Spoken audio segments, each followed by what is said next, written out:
दोस्तों, आज प्रश्नावली 7.2 के प्रश्नों को हल करेंगे हम। पहला प्रश्न देखते हैं। पहला प्रश्न है, दी गई आकृति में दो प्रतिच्छेदी रेखाएं जो बिंदु ए पर प्रतिच्छेद करती हैं से बिंदु P समान दूरी पर है। सिद्ध कीजिए कि त्रिभुज ABP तथा त्रिभुज ACP सर्वांगसम है तथा AC की लंबाई 8 सेंटीमीटर है। तो फिगर ड्रॉ करते हैं बाबू।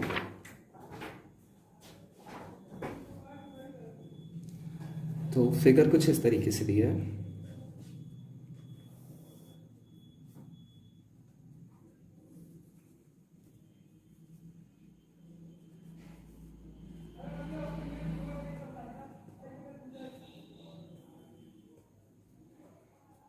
ए हो गया, B, P एंड C। ये 90 डिग्री है, ये भी 90 डिग्री है। ये वाली रेखा 10 सेंटीमीटर है और ये 6 सेंटीमीटर और ये भी 6 सेंटीमीटर है। और AC की लंबाई, ये वाली लंबाई दी हुई है 8 सेंटीमीटर। तो चलिए देखते हैं। सिद्ध करना है हमें। सिद्ध करना है त्रिभुज ABP सर्वांगसम त्रिभुज ACP।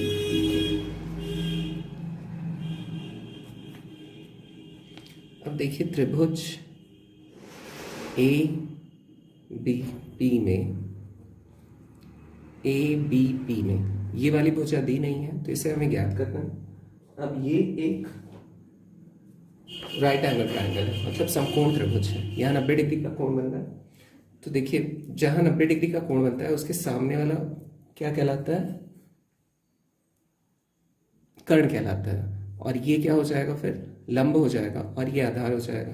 तो हमें पता है कि कर्ण का स्क्वायर बराबर लंब का स्क्वायर AB का स्क्वायर प्लस BP का स्क्वायर। ये भुजा हमें पता नहीं है, वो ज्ञात करनी है। इसी के लिए ये वाला फॉर्मूला लगाएंगे, पाइथागोरस प्रमेय। तो AP स्क्वायर हमें पता है 10 का स्क्वायर बराबर AB का स्क्वायर नहीं दिया गया है प्लस BP का स्क्वायर 6 का स्क्वायर हो गया। तो 10 का स्क्वायर 100 बराबर AB का स्क्वायर प्लस 36 इधर आके घट जाएगा। तो AB स्क्वायर बराबर 100 माइनस 36, तो AB स्क्वायर बराबर 64। तो इसी प्रकार बाबू चलेंगे करें। तो AB बराबर कितना हो जाएगा? AB बराबर 8। ये हो गया। तो AB हमें पता चल गया 8 सेंटीमीटर है। अब चलिए त्रिभुज ABP तथा ACP में देखते हैं। त्रिभुज ABP तथा त्रिभुज ACP में AB बराबर AC है ना। AB अभी ज्ञात किया हमने। ये क्या कितना है? 8 सेंटीमीटर है दोनों। और कोण C बराबर कोण B 90 डिग्री है। ये भी दिया है, ये दिया है। और CP बराबर BP। CP बराबर BP ये भी दिया है, 6 सेंटीमीटर है दिया है। इसीलिए अतः त्रिभुज ABP सर्वांगसम है त्रिभुज ACP के। और कौन से रूल से सर्वांगसम है? देखिए, भुजा कोण भुजा। तो लिख देंगे SAS से। ये प्रश्न हो गया। अब दूसरा प्रश्न देखते हैं।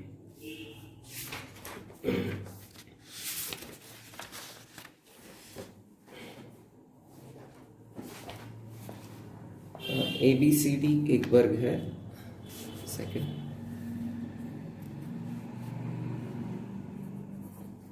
ABCD एक वर्ग है। x तथा y क्रमशः भुजाओं AD तथा BC पर बिंदु इस प्रकार है कि AY बराबर BX। सिद्ध कीजिए कि BY बराबर AX तथा कोण BAY बराबर ABX। चलिए इसको फिगर ड्रॉ करते हैं, उसके बाद हल करते हैं।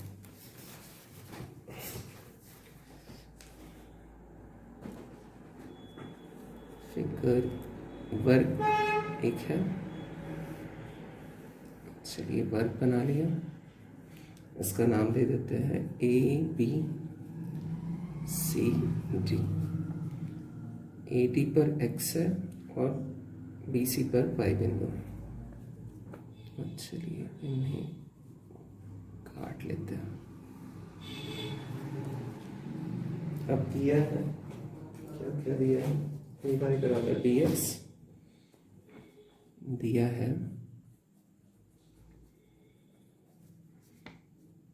AY बराबर BX, BY बराबर AX और कोण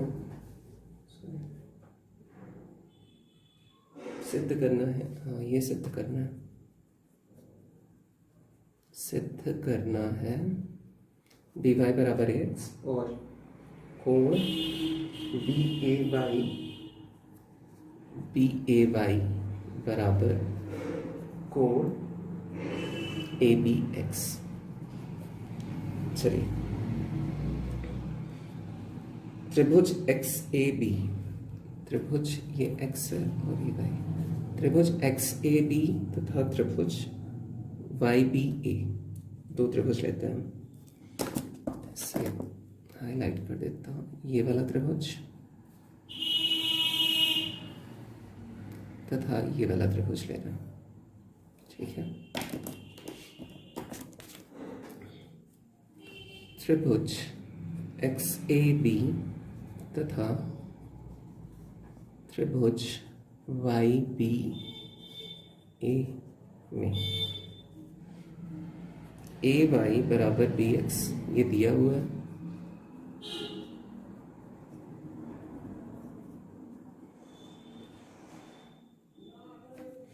कोण A बराबर कोण B। अब इसका रीजन क्या है? देखिए, कोण A बराबर कोण B, ये वाला कोण बराबर ये वाला कोण। ऐसा क्यों है? 90 डिग्री होता है। क्यों? वर्ग पर बनने वाला प्रत्येक कोण 90 डिग्री का होता है। वर्ग पर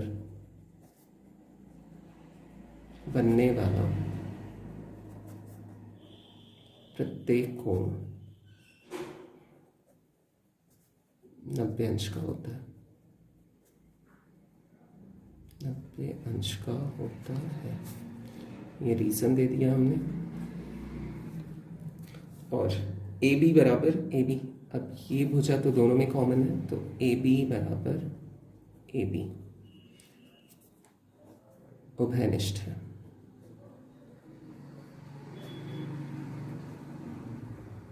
ये हो गया।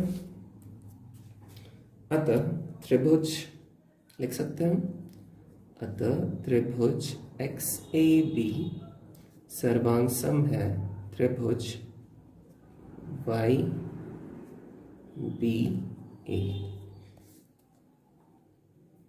और ये किस वजह से है? ये x बराबर AY बराबर BX, ठीक है। कोण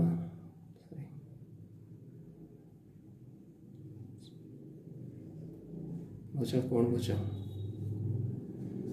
ऐसे ऐसे। अतः हम लिख सकते हैं BY बराबर AX, BY बराबर AX। ये किससे हो जाएगा? CBCD से, है ना।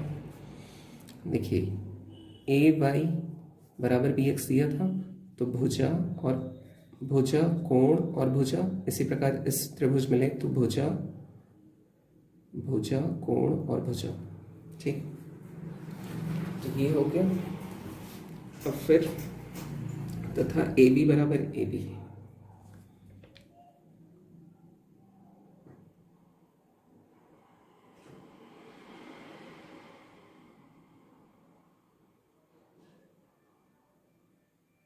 CPCT से ही आता है। अब चलिए आगे देखते हैं। अब लेते हैं त्रिभुज BAY। अब देखिए ये वाला त्रिभुज ले रहा हूँ BAY, ठीक, तथा त्रिभुज ABX में AY बराबर BX ये दिया हुआ है। अब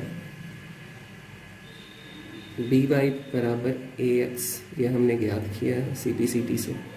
इसे मान लेते हैं समीकरण नंबर 1, लिख लेंगे समीकरण 1 से, समीकरण 1 से, ठीक। तथा इसमें भी कॉमन क्या रहेगा, त्रिभुज ये वाला लेंगे तब भी कॉमन यही वाला आएगा, AB बराबर AB। तो AB बराबर AB उभयनिष्ठ है, उभयनिष्ठ है। अतः त्रिभुज BAY सर्वांग होगा त्रिभुज ABX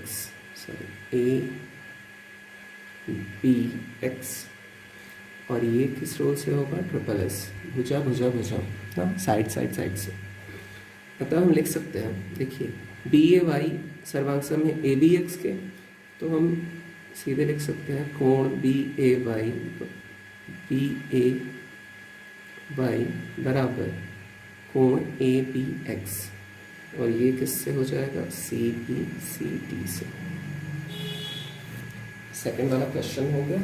दो चीज़ें सिद्ध करनी थी, कर दी। BY बराबर AX ये समीकरण 1 से CPCT की मदद से ही, और कोण BAY बराबर ABX। जब दो त्रिभुज सर्वांग सिद्ध हो जाते हैं तो उनकी संगत भुजाएं और संगत कोण आपस में बराबर हो जाते हैं, तो इसलिए कोण हमें सिद्ध करना था, हमने कोण ही लिया। तो ये हो गया दूसरा प्रश्न का उत्तर। अब चलिए तीसरा प्रश्न देखते हैं।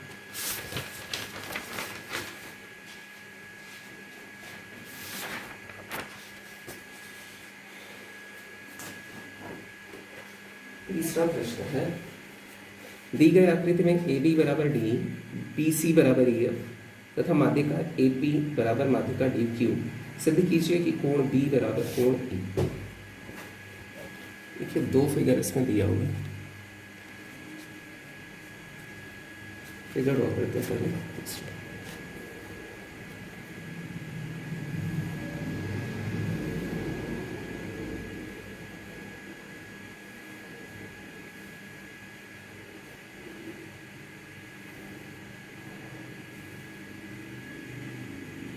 ABC और AP इसकी माध्यिका है, इसी प्रकार DEF और DQ इसकी माध्यिका है। अब दिया क्या था, ये देखिए दिया है AB बराबर DP, दिया है AB बराबर D और BC बराबर EF, BC बराबर EF और माध्यिका AP बराबर, माध्यिका मतलब जो बीचों बीच करते हैं, माध्यिका AP बराबर माध्यिका DQ। इतने चीज़ें दी हैं और सिद्ध हमें करना है, सिद्ध करना है कोण B बराबर कोण E, ठीक।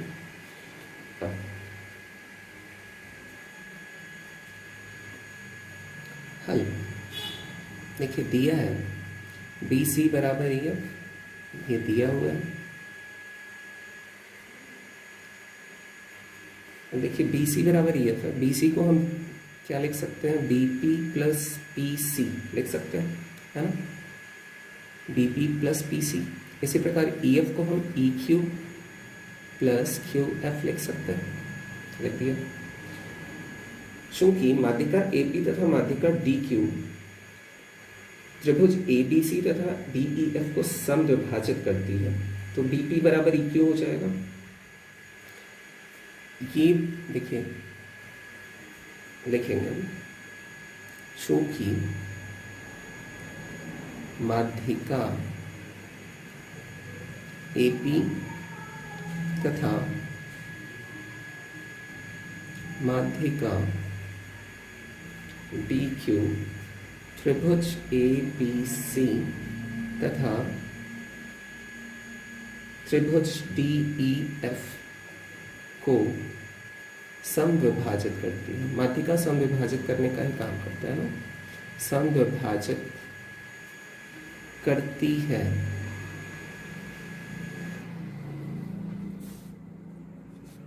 इसलिए हम लिख सकते हैं, अतः देखिए B P plus P C is equal to E Q plus Q F है। तो इसी प्रकार जब ये दोनों इन दोनों के बराबर है तो हम बी पी बराबर ई क्यू लिख सकते हैं सीधे सीधे।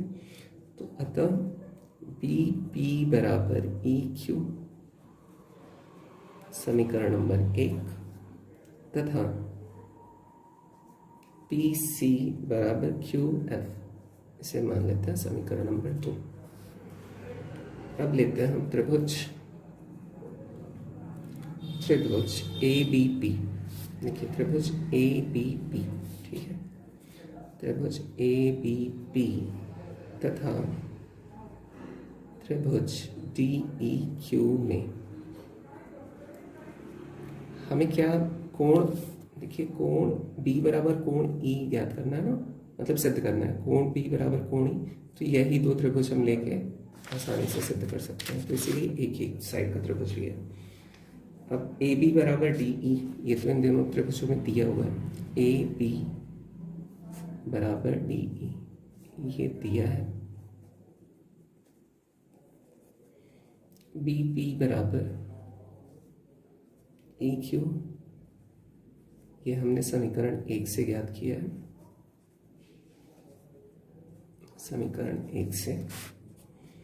और ए पी बराबर डी क्यू ये भी दिया हुआ है। ए पी बराबर डी क्यू दिया है ना, माध्यिका ए पी बराबर माध्यिका डी क्यू के। अतः हम लिख सकते हैं कि त्रिभुज ए बी पी सर्वांगसम त्रिभुज डी ई क्यू कौन से नियम से हुआ? देखिए तीनों भुजाएं हैं ना, तो क्या हो जाएगा, साइड साइड साइड से हो गया। तो अगर साइड साइड साइड से ये हो गया तो हम लिख सकते हैं कि कोण B जो है इसके संगत में है ना कोण E के, तो हम लिख सकते हैं कि कोण B बराबर कोण E, ये हो जाएगा CPCT से। तीसरा प्रश्न हो गया। चौथे प्रश्न की तरफ बढ़ते हैं।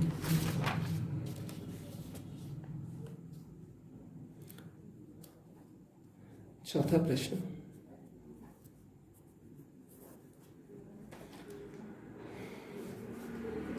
दी गई आकृति में ए बी बराबर ए सी त्रिभुज एबीसी में अंतःबिंदु डी इस प्रकार है कि त्रिभुज कोण डीबीसी बराबर कोण डीसीबी। सिद्ध कीजिए कि भुजा एडी त्रिभुज एबीसी के कोण बीएसी को समद्विभाजित करता है। तो पहले फिगर ड्रॉ करते हैं। फिगर कुछ इस तरीके का है।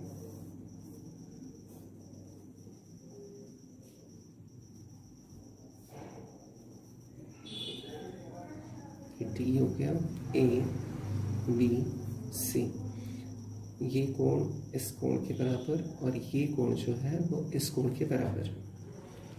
क्या क्या दिया है ये नोट करते हैं।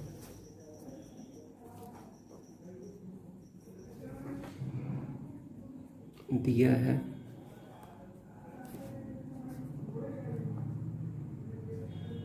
ए बी बराबर ए सी और कोण डी बी सी बराबर कोण DCB।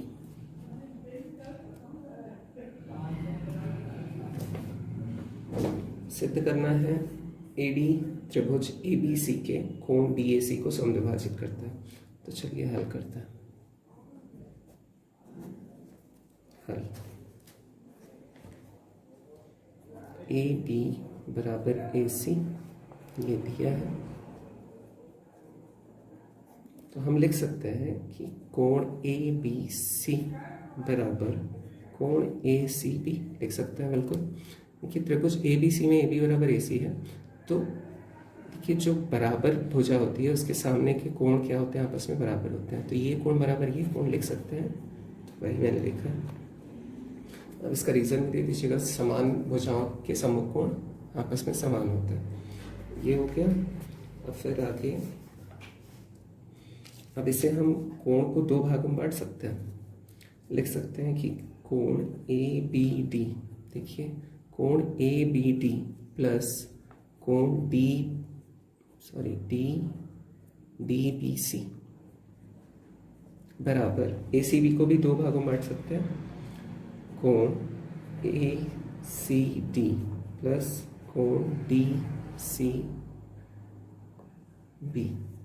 देखिए कोण ACD फिर DCB दो भागों में बांट दिया।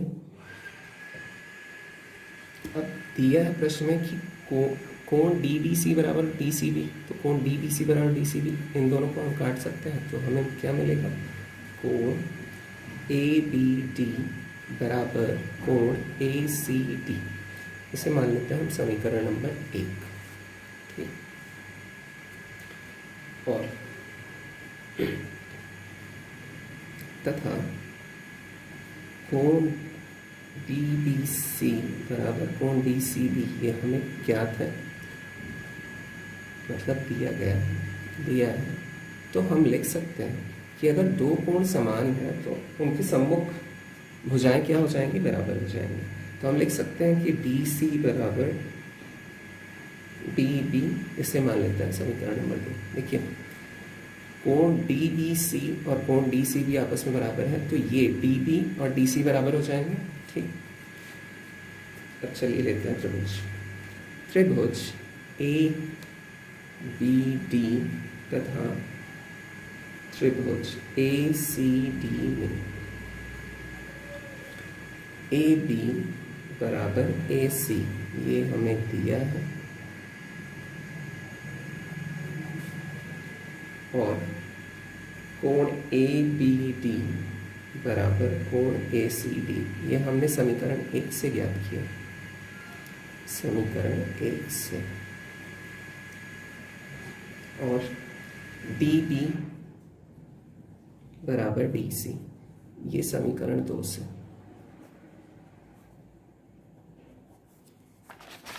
अतः त्रिभुज ABD सर्वांशम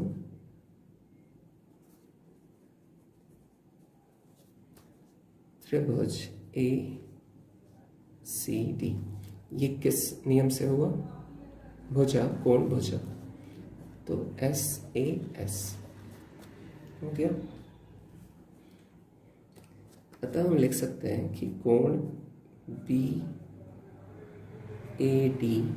बराबर कोण CAD। देखिए कोण BAD बराबर CAD लिख सकते हैं ना। जब ये दोनों त्रिभुज आपस में सर्वांशम सिद्ध हो गए तो संगत कोण क्या हो जाएंगे, बराबर हो जाएंगे। तो इससे हम क्या लिख सकते हैं, CPCD से। ये हमने ज्ञात कर लिया। अब हम कह सकते हैं, देखिए अगर ये कोण बराबर ये कोण हो गया, मतलब ये जो भुजा काट रही है AD इन दोनों को समद्विभाजित कर रही है, तभी तो ये कोण बराबर ये कोण है। तो हम इसका उत्तर मिल गया। इसीलिए हम कह सकते हैं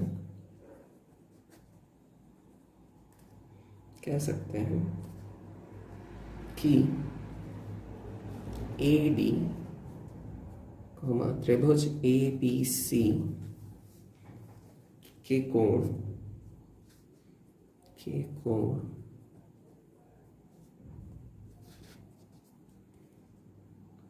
BAC को समद्विभाजित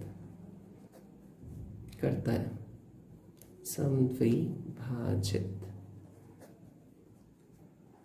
करता है। ये हो गया हमारा प्रश्न 4।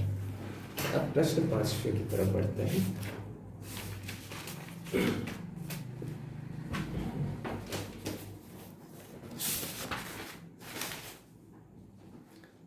देखिए प्रश्न 5वां मैं आप लोगों को डिफरेंट तरीके से सॉल्व करके देख। चलिए 5वां प्रश्न देखते हैं। 5वां प्रश्न दिया है, दी गई आकृति में डी बराबर ई एफ, बी बराबर ई सी, ई डी लंब है ए बी पर तथा ई एफ लंब है ए सी पर। से देखिए ए बी बराबर ए सी। तो सबसे पहले फिगर ड्रॉ करते हैं। फिगर कुछ इस तरीके का बना है।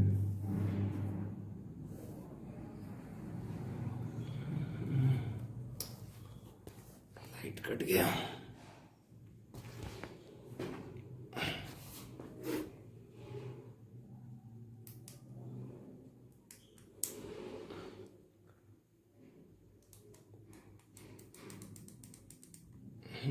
ठीक है, फिगर कुछ इस तरीके का दिया है और ये एक लंब है और यहाँ एक रेखा मिली हुई है और यहाँ से एक रेखा मिली। इसका नाम है डी और ये है एफ, ये ए बी सी और ये हो गया ई। देखिए इस क्वेश्चन को ना मैं थोड़ा डिफरेंट तरीके से सॉल्व कराऊंगा, सर्वांग समता के नियम से अलग। अब सर्वांग समता के नियम से भी सिद्ध कर सकते हैं, लेकिन थोड़ा इसे डिफरेंट टाइप से सॉल्व करेंगे। देखिए अगर ये 90 डिग्री है तो ये भी तो 90 डिग्री होगा ना, बस इतना याद रखिएगा। अब देखते हैं दिया क्या है। दिया है डी ई बराबर ई एफ, डी ई बराबर ई एफ, बी ई बराबर ई सी और ई डी लंब है ए बी और ई एफ लंब है ए सी। सिद्ध करना है ए बी बराबर ए सी।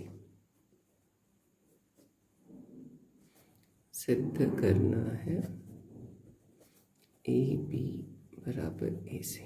ठीक है, अब देखिए दो त्रिभुज लेते हैं।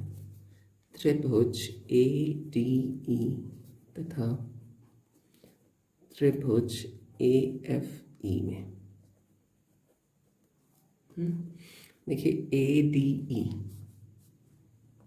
ई और ए एफ ई, इसमें ए डी ई जो है वो 90 डिग्री है और इसमें ए एफ ई जो है वो 90 डिग्री है। तो हम जो 90 डिग्री के सामने वाली भुजा होती है वो क्या होती है, कर्ण होती है। तो हमें पता है कि कर्ण का स्क्वायर ए ई का स्क्वायर बराबर, अब इसमें आधार कुछ भी ले लीजिए, चाहे लंब ए डी का स्क्वायर प्लस डी ई का स्क्वायर, यही होगा ना पाइथागोरस थ्योरम। इसे मान लेते हैं समीकरण नंबर 1। अब देखिए त्रिभुज ए एफ ई में ए ई ही क्या होगा, कर्ण होगा, क्योंकि एफ के सामने यही भुजा पड़ रही है। तो इसे हम लिख सकते हैं ए ई का स्क्वायर बराबर ए एफ का स्क्वायर प्लस ई एफ का स्क्वायर, है ना, ई एफ का स्क्वायर। इसे मान लेते हैं समीकरण नंबर 2 से। अब देखिए दोनों समीकरणों में ए ई स्क्वायर ही है, तो समीकरण 1 तथा समीकरण 2 से 1 तथा समीकरण 2 से हम लिख सकते हैं कि A D square plus D E square बराबर A F square plus E F square. लिख सकते हैं ना, बिल्कुल लिख सकते हैं, क्योंकि ए ई स्क्वायर का ही तो मान दिया है दोनों। अब देखिए यहाँ डी ई बराबर ई एफ दिया है, तो डी ई स्क्वायर बराबर ई एफ स्क्वायर भी लिख सकते हैं। तो ये दोनों बराबर हो जाएंगे ना, तो ये दोनों कट गए। तो हम लिख सकते हैं ए डी स्क्वायर बराबर ए एफ स्क्वायर। अगर स्क्वायर हटा दिया तो हम लिख सकते हैं ए डी बराबर ए एफ। इसे मान लीजिए समीकरण नंबर 3। ठीक है, इस त्रिभुज में ये पता चल गया। अब चलिए ये त्रिभुज लेते हैं बी डी ई तथा सी एफ ई। ठीक, अब त्रिभुज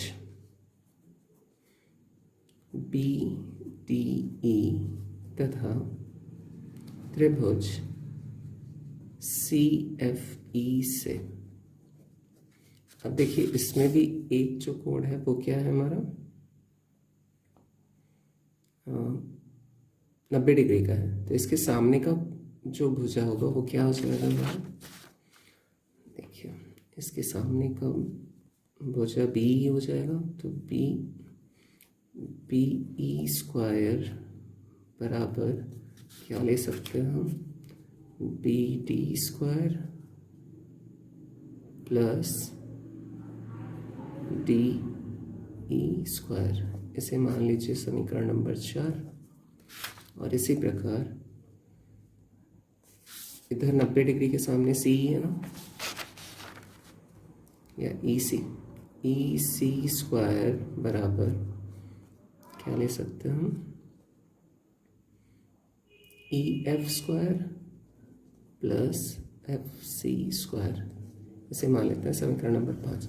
अब देखिए यहाँ b बराबर ई सी दिया हुआ है ना, तो बी ई स्क्वायर बराबर ई सी स्क्वायर हो सकता है, तो हम समीकरण 1, समीकरण 4 तथा समीकरण 5 से लिख सकते हैं कि B D square plus D E square बराबर E F square plus F C square. अब देखिए यहाँ भी D square E F square है ना, इससे हम ऐसे कैंसिल कर सकते हैं क्योंकि यहाँ दिया हुआ है डी बराबर ई एफ, और इन दोनों का अगर स्क्वायर करेंगे तो भी आपस में बराबर ही होंगे, तो हम लिख सकते हैं इससे बी डी स्क्वायर बराबर एफ सी स्क्वायर, तो हो जाएगा बी डी बराबर एफ सी, इसे मान लेते हैं समीकरण नंबर 6। अब देखिए समीकरण 3 और 6 को जोड़ दीजिए, समीकरण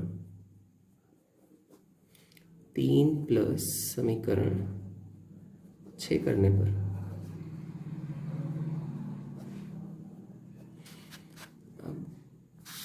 बाएं पक्ष को बाएं पक्ष से जोड़ेंगे, मतलब A D plus B D करेंगे और A F plus F C करेंगे, तो A D plus B D बराबर A F plus F C, यही होगा।